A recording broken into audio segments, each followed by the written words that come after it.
Join me now from New York City, founder of Geltrude and Company, Dan Geltrude. Dan, thank you so much for joining me. Dan, what do you make of this? They're asking for people to volunteer. I'm just guessing, probably not a lot of people are going to want to volunteer.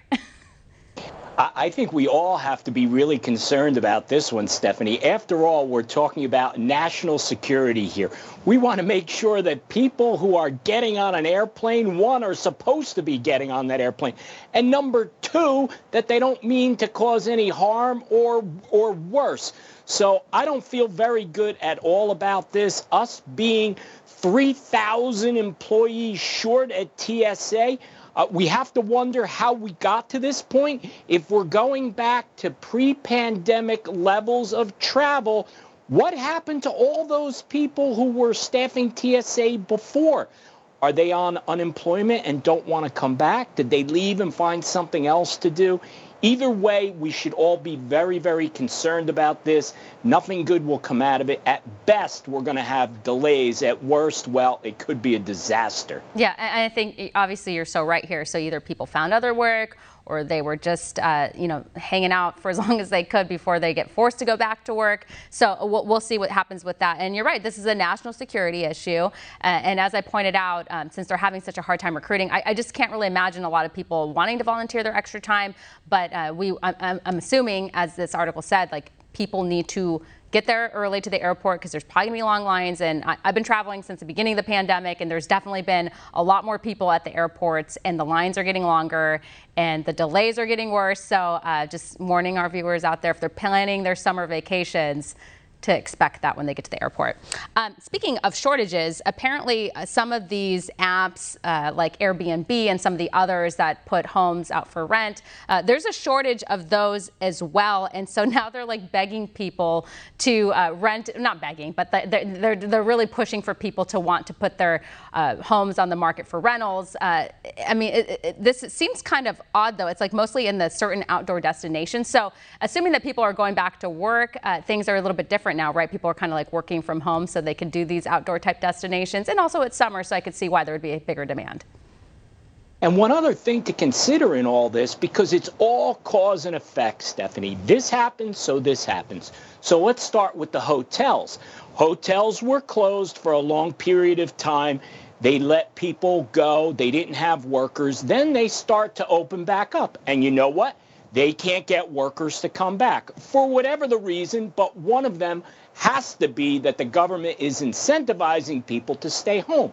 So what's happening is you have hotels that can now open, but they can't staff up enough. So we still have hotel rooms having a squeeze on them in terms of availability. So that opens the door to Airbnb because they are an alternative. And you know what? There's not enough homes there either. So again, we see this huge demand and the supply is thin everywhere. What does that lead to? The bad I word, inflation all the way around, Stephanie. Yep. And if you look at the prices too, they've skyrocketed on the things that are available, if there's even anything available. It's totally wild. So it seems like you're gonna have to save up a lot of money for those trips. There's also a shortage on teachers, and this is, again, pandemic related, and some are predicting that this is going to stretch through the fall and as schools reopen. It's going to be a big problem. It is going to be a big problem. And keep in mind that most teachers have very lucrative retirement plans. So they've been incentivized through the pandemic to say, you know what, I don't want to deal with this. I'm going to take early retirement. By doing that, they get to collect their pension and they can go find other work and still collect. So again, why go back to work?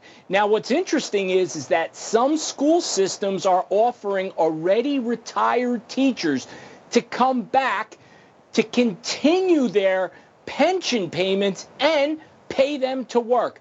Who does that cost? The taxpayer. So no matter what, the buck always stops with us, the taxpayer. We always end up paying more. That is why, on a side note, when Joe Biden says taxes are only going up for the rich, it's simply not true. Yeah, it's a lie, and it's very easy to figure out who's going to pay for it. And so we were kind of talking about with all these shortages, part of the problem is people not going back to work because of the extra unemployment benefits that have been going on for a while. And I'm not against people collecting the unemployment benefits at the beginning of the pandemic when people couldn't go to work, they were shut down, the vaccine didn't exist, but now things are coming back to normal, so people need to get back to work. And in several states, they're taking action. They said we can't have businesses competing with the federal government anymore. And so in 8 states, they're ending the $300 a week unemployment benefits, and that started. It's going to start on Saturday. So so that's 440,000 Americans that are going to be affected by that. So. Again, what's your prediction with that? Do you think? Well, I mean, these people are probably going to have to get back to work at some point. Yeah, people are going to have to go back to work. And let's be clear here, there will be some people who will legitimately be hurt by this. Why? Because they have to go back to work and they may not have child care available, and now they're really caught in a sticky situation. However, in the big picture, people have to go back to work. We can't have unemployment as a career choice. That's a safety net. So people need to get vaccinated because the cases of COVID right now are happening with people who are not vaccinated. So the vaccines work. Get vaccinated and get back to work. We need to go back to normal, which means people have to work. The demand is there. We have to supply the workers. Yeah, absolutely. And I will say people, some people need to talk to their doctors and figure out what's best for them. I'm not an anti-vaxxer, just putting that out there. I think it really puts people stuck between a rock and a hard place when their employer's like, you have to get the vaccine or you can't work here. And, I've heard from several people who said they've either had the virus already, so that was part of the reason they wanted to get the vaccine, or they just didn't want to get it. And it just seems kind of weird that employers are forcing people to make decisions that maybe aren't best for their health. So anyways, but that's another topic for another day. Anyways, Dan, we appreciate you. Thank you. Thank you, Stephanie. Of course. Coming up next with